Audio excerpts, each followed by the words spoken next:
บ้านเลขที่120อาคารศูนย์ราชการเฉลิมพระเกียรตินะฮะแจ้งวัฒนะหลัก 4หรือช่องทางที่2โทรแจ้งได้ครับที่ศูนย์แจ้งเหตุในเรื่องของทะเบียนบ้านทับซ้อนอะไรอย่างเงี้ยนะฮะโทรไปได้เลยเรื่องการโกงอะไรหมายเลขโทรศัพท์นะฮะ02-143-8951-3ครับจดทางนะฮะ02-143-8951-3ครับส่วนช่องทางที่3นะเป็น Facebook นักรบไซเบอร์นักรบไซเบอร์ก็คือแจ้งมาที่ www.facebook.com แล้วก็ /election monitoring center monitoring center นะ election monitoring ก็คือ election เลือกตั้ง monitoring คือการตรวจสอบ center ก็ Facebook/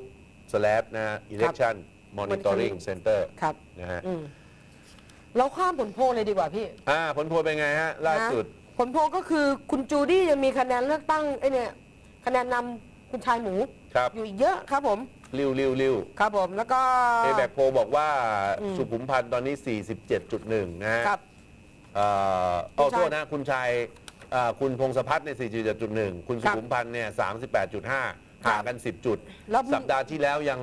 ยัง 6.9 จุดอยู่เลยนะนี่เป็น10แล้วแล้วมีการพบว่า122ที่เคยเรียกคุณชายหมูเนี่ยตอนนี้กลับมาเรียกคุณจูดี้แทนด้วยคือคนที่เลือกคุณพงศพัฒน์122เปลี่ยนใจมาเลือกทางนี้ครับผมเพราะว่าคุณชายหมูตอนนี้น้ำหนักเกินหรือไงฮะไม่รู้เหมือนกันอาการน้ำหลุดเยอะเกินไปมากคนเลยไม่ชอบส่วนสวนดุสิตโพครับบอกว่าผู้สมัครตำแหน่งผู้ว่ากทมที่คนกรุงเทพจะเลือกก็คือพลตำรวจเอกพงศพัฒน์พงษ์เจริญ44.04ส่วนหม่อมราชวงศ์สุขุมพันธ์บริพัตร34.13อันนี้ดุสิตโพก็10 จุดเหมือนกันนะฮะครับผมห่างกัน10 จุดพงศพัฒน์นำอยู่10 จุดครับผมก็ไม่มีอะไรแล้วครับเอาข่าวเอาเป็นว่าเดี๋ยวเราก็ไม่อยากจะไปพูดอะไรมากเรื่องของการเลือกตั้งเรื่องคุณพงศพัฒน์เรื่องเขาจะมาจับใช่ไหมฮะเดี๋ยวจะหาว่าเราใส่ร้ายป้ายสีเราข้ามไปสู่ข่าวกีฬาเลยดีกว่าครับข่าวกีฬาข่าวแรกครับโกลาหลที่มหาวิทยาลัยราชภัฏสวนสุนันทาอยู่ดีๆคุณสุขุมพันธ์เนี่ยกระโดดออกจากรายการระหว่างถ่ายทอดสดกีฬานะก็ใช่ไงการแสดงวิสัยทัศน์เมืองหลวงของเรารายการสดทางช่อง TNN เพราะอ้างว่ามีคิวไปหาเสียงที่อื่นข่าวกีฬาข่าวกีฬากระโดดไงข่าวกีฬาคือคุณสุขุมพันธ์วิ่งออกจากเวทีดีเบตนะฮะแล้วก็ไม่เป็นข่าวช่องอื่นเลยช่องเราเอามาออกปรากฏว่าก็มีคนโพสใน Facebook เต็มไปหมดครับนะวิ่งข้ามรั้วด้วยเปล่าไม่รู้ข้ามรั้วนะบิดนาไงวิ่งลอกไงมีคนโพสในอินเทอร์เน็ตเหมือนกันเรื่องนี้นะฮะบอกว่าถ้าย้อนดูเทป TNN เมื่อสัปดาห์ที่แล้วจะพบจุดที่ทำให้สุขุมพันธ์เกิดอาการงอน2 ดอกคือจนต้องรีบกระโดดข้ามรั้วออกกลางรายการสดนะฮะรายการแสดงวิสัยทัศน์ที่จับได้2 เรื่องเขาบอกว่าที่หนีไม่ใช่ว่าอะไรคือมันเป็นไปไม่ได้ฮะในเวทีดีเบตนี้เขาต้องจัดเวลาไว้แล้วถูกไหมครับไอการบอกว่าจะรีบไปหาเสียงที่อื่นเนี่ยมันเป็นไปได้ยังไงเวลามันต้องจัดไปแล้วดิเขาก็ไม่รู้จักรักษาเวลาเนี่ยไม่ใช่มันคืออยู่ในเวลาไม่ใช่เขาอ้างว่าไปหาเสียงที่อื่นไงแต่ก่อนหน้านี้คุณรู้อยู่แล้วว่าต้องมาวิธีดีเบตแสดงวิสัยทัศน์เขาแก้ตัวดิ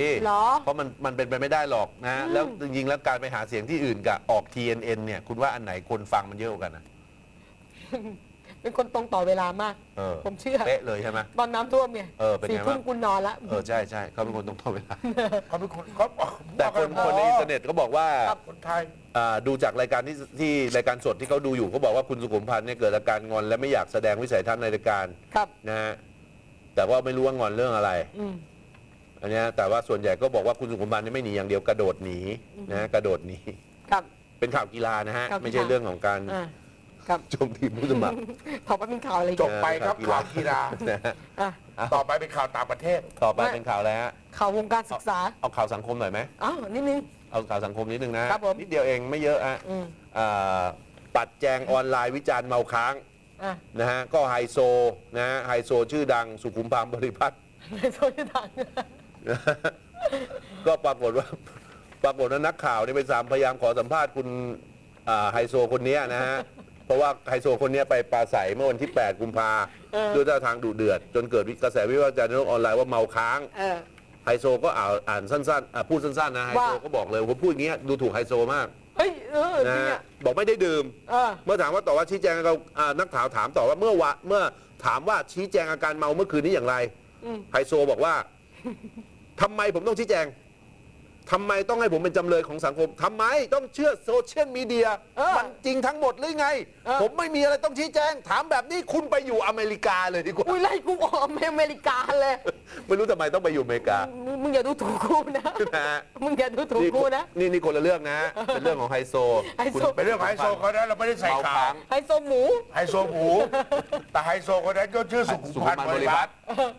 เพราะว่าเราจะต้องเสนอข่าวทุกด้าน นี่ข่าวสังคม ข่าวสังคมเพราะว่าเราเป็นเสนอมากเขาลงกับผู้ว่าอยู่ ครับ ระวัง เดี๋ยวเขาจะเสียงฐานคะแนนเสียง มาเชิญกกตกทมมา นะเอ้าเดี๋ยวพักสักครู่เดี๋ยวกลับมาพบกับข่าววงการศึกษาฮะ อุ๊ยมีข่าว มหาวิทยาลัยของกรุงเทพมหานครนะฮะเรียกเครื่องซักผ้าว่า เครื่องจักรหนึ่งระบบฮะ ช่วงหน้าครับ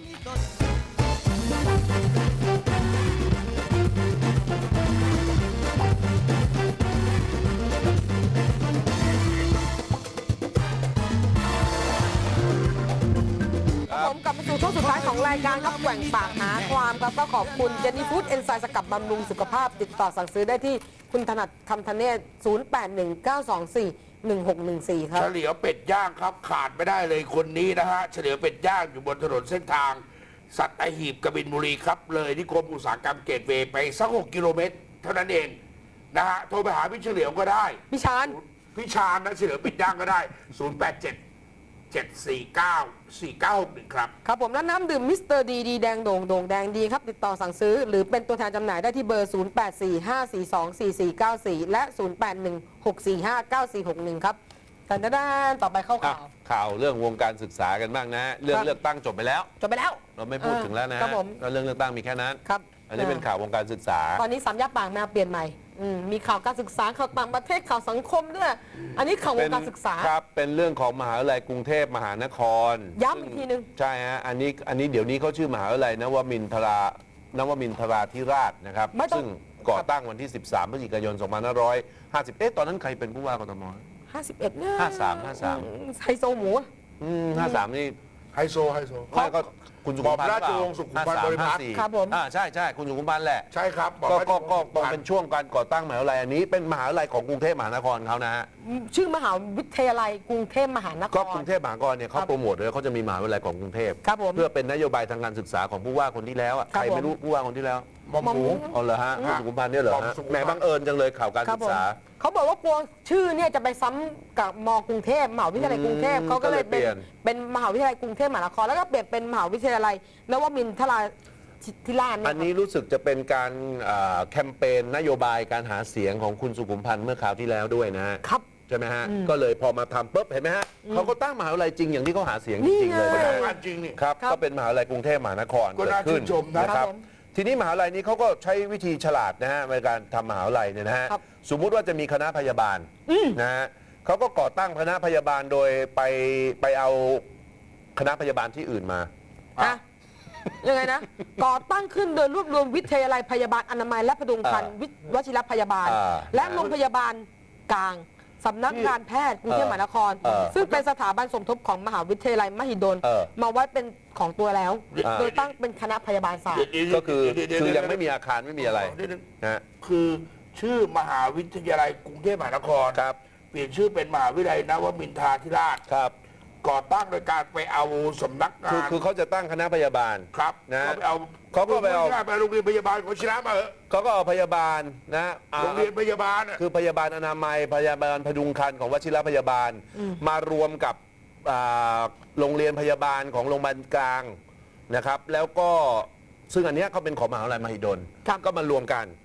แต่ไม่ได้เอามารวมกันที่ไหน คือสถานที่ก็ไม่มีก็คือว่าเอาอันนั้นอะมารวมกันในทะเบียนแล้วก็เป็น ครับ เข้าใจไหม ก็คือนักศึก แล้วมั ษาน จะ เนี่ย ตั้ง ที่ ขึ้ จะ น ไป มา ศึกษาทำไมมหาวิทยาลัย เนี่ย ตั้งขึ้นมาทำไม ไม่รู้ฮะ เออ ก็ปล่อยเขาชื่อเคยชื่อมา เขาตั้งฉลาดเขาต้องอย่างนั้นก่อนจากเล็กไปใหญ่ เขาบอกคณะแพทย์เนี่ยก็ไปดึงคณะแพทยศาสตร์วชิรพยาบาลที่อยู่ในสังกัด เออ มหาวิทยาลัยมหิดล เออ มารวมเป็นอีกสองคณะ ไม่มีอาคาร ทั้งแพทย์ทั้งพยาบาลเนี่ย ไม่มีอาคารทำการอะไรของตน อืม ต้องไปฝากไว้กับที่วชิรพยาบาล คืออาคารไม่มีก็ไปอาศัยพยาพยาบาลเขาก่อน พี่ครับ แต่มีมหาลัยแล้ว ครับ ตามนโยบายที่ท่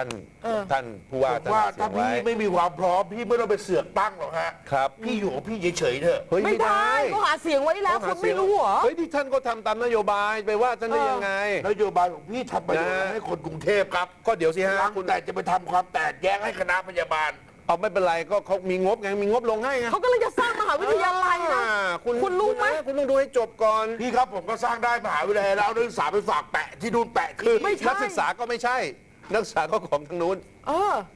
แต่นี่เขากำลังจะสร้างมหาวิทยาลัยเลยนะรู้ป่ะอยู่ที่ไหน ที่ไหนครับ หนองจอก คืออันเนี้ยเดี๋ยวนะเรียบเรียงก่อน อันเนี้ยนักศึกษามีแล้ว มีแล้ว แต่เป็นนักศึกษาของวชิรพยาบาล ไปฝากเรียนไว้ที่นั่ แต่ น มี ก่อน ชื่อในมหาลัยนี้ ครั นะ บ เสร็จแล้วก็ไม่ใช่ว่าเขาจะไม่ตั้งสถานที่ เขาเตรียมตั้งแล้วครับกำลังจะสร้าง ครับ ที่ไหนครับหนอง เขต จ หน อ อง ก จอก โอ้โหพี่ครับอย่าเพิ่ง อ ส ย่า ร้าง เพิ่งอย่าเพิ่งใกล้ๆฟังให้จบก่อนแล้วคุณค่อยแทรก อ่ะ นะอยู่ตรงใกล้ๆศูนย์อบรมข้าราชการกรุงเทพมหานคร อ๋อ ใกล้ๆกันเลย หนองจอกเหมือนกัน มีแผนจะสร้างอาคารคณะต่างๆ หอพักโรงพยาบาล ครับ และสนามฟุตซอลขนาดใหญ่เอ้ย เอ๊ะมันซ้อนกันยังไงไม่รู้ เออ ที่หนองจอก ผมกลัวลังแต่มันจะแพร่เชื้อมาจากสนามฟุตซอล ใกล้ๆกันนั่นแห มา ละ โดมหาวิทยาลัยด้วยหรือเปล่า นั่นแหละ ผมไม่รู้เหมือนกันนะ ครับ แต่ว่าผมสงสัยว่าตรงนั้นนะที่ดินใคร อืม คือทำไมมันต้องไปลงตรงนั้นหมดเลย ครับ นะฮะจากทุกอย่างนะฮะ แต่อย่างว่านะมหาลัยนี้เนี่ยนะเมื่อวันที่ 22 กุมภาพันธ์ 2555 ปีที่แล้วเนี่ยแหละนะมีข่าวเช้าโฉเรื่องการทุจริต ปีที่แล้วเนี่ยนะ ครับผมจัดซื้อเครื่อง ที่ ซั แล้ว ก ก็เป็น ผ้า ผู้ว่าพี่ ฮะ ใครเป็นผู้ว่า เขานั่นแหละ ก็ ปี ไม่เกี่ยวนี่คุณสุพันธ์ก็เป็นผู้ว่าก็เป็นไปสิ เออ นะอันนี้ก็เรื่องข่าวการศึกษา ครับผม อ๋อ จัดซื้อเครื่องซักผ้ามูลค่า 43 ล้านบาท เออ ทั้งลดสเปค ทั้งลดเงื่อนไขการประกวดราคา อีกทั้งการแก้ไข TOR ด้วย ฮะแต่นี่มันมากครับ ครับ มี ผม การเปลี่ยนชื่อเครื่องซักผ้า ครับ เป็นเครื่องจักร นะ หนึ่งระบบพันนี้พอเครื่องจักรหนึ่งระบบปั๊บไอ้ค โอ้ น ดู จะ ใหญ่ มา โตนะ ไม่ใช่ ดูใหญ่โตนะ สมมุติว่าผมจะไปประมูลเครื่องซักผ้าใช่ไหม ครับ เวลาเปิดประมูลปุ๊บอ้าวประมูลเครื่องซักผ้าอ้าวคุณมี โอ้ยมี ซัมซุงอะไรก็มาสิ ครับ มาสิ ผมว่า ที แห่ นี้ เข้า อ้าวคุณเครื่องซักผ้าเหรอ อ่า ไม่ใช่ฮะเขาประมูลเครื่องจักรหนึ่งระบบกลับไปการศึกษา คุณอย่าไปด่าเขา อันนี้ ผมด่าแหละ เดี๋ยวจะเกิดเด็กนักเรียนดูอยู่ อันนี้ต้องว่ามหาลัยกทม ผมก็ไม่ได้ว่าอะไร ท่านสุขุมพันธ์ท่านอาจจะไม่รู้เรื่องหรอกนะ ไม่รู้ เพียงแต่ เรื่อง ทำตามนโยบาย เดี๋ยวบอกก่อน หาเสียงไป มหาวิทยาลัยนี้อยู่ภายใต้สังกัดของ กทมครับ ท่านสุขุมพันธ์ไม่รู้เรื่องครับ ไม่รู้นี่เขา ท่านสุขุมพันธ์ โอ้ยท่านนอนสี่ทุ่มท่านไม่รู้เรื่องหรอก ท่านเป็นผู้ว่ากทมนะ ฮะใช่ฮะ มหาวิทยาลัยนี้อยู่ภายใต้สังกัดของ กทมครับท่านไม่รู้เรื่อง ท่านไม่รู้เรื่อง ค นะ รับท่านเป็นผู้ว่าจะ ม ไม่รู้ หา เรื่อง วิ อะไร ทยาลัย นะ นี้อยู่ใต้สังกัดของกทม ใช่ครับท่านเป็นผู้ว่า ท่านเป็นผู้ว่ากทม ท่านไม่รู้เรื่องอะไรอยู่แล้ว ท่านไม่ผิด ผู้ว่า ท่านไม่ผิด ครับเอาทีนี้เขาบอกว่านอกจากนี้เนี่ยนะยังมีกรณีการนำบัญชีไม่นำบัญชีมาตรฐานของสำนักงานงบประมาณ มาใช้ในการจัดซื้อจัดจ้างอย่างเคร่งครัด ครับ คุณรู้ไหมเครื่องอบผ้าขนาด 200 ปอนด์เนี่ยเขากำหนดราคามาตรฐานไว้เครื่องละ 485,000 บาท ครับ ราคามาตรฐาน โอ้โหพี่ครับพี่ ครับเดี๋ยวสิฮะ อย่าเพิ่งสิ ขโมยสิน ทีนี้ปรากฏว่าเขาซื้อกันเครื่องจักรหนึ่งระบบเนี่ย ครับ เขาซื้อราคาเท่าไหร่รู้ไหมฮะ เท่าไหร่ครับ 3 ล้าน2ฮะ ก็มันโง่ไง จาก 400,000 เป็น3ล้าน มหา 2 วิทยาลัยเนี้ยอื้อหือ แล้วฮะ ใครเป็นผู้ว่า ไม่แน่บางทีเครื่องจักร ไม่ หนึ่ง เกี่ยว ระ กั บบ ผู้ว่านี่คุณอย่าไปโยงผู้ว่าอยู่เรื่อยเลย เดี๋ยวกกตกทมมาจับนะเว้ย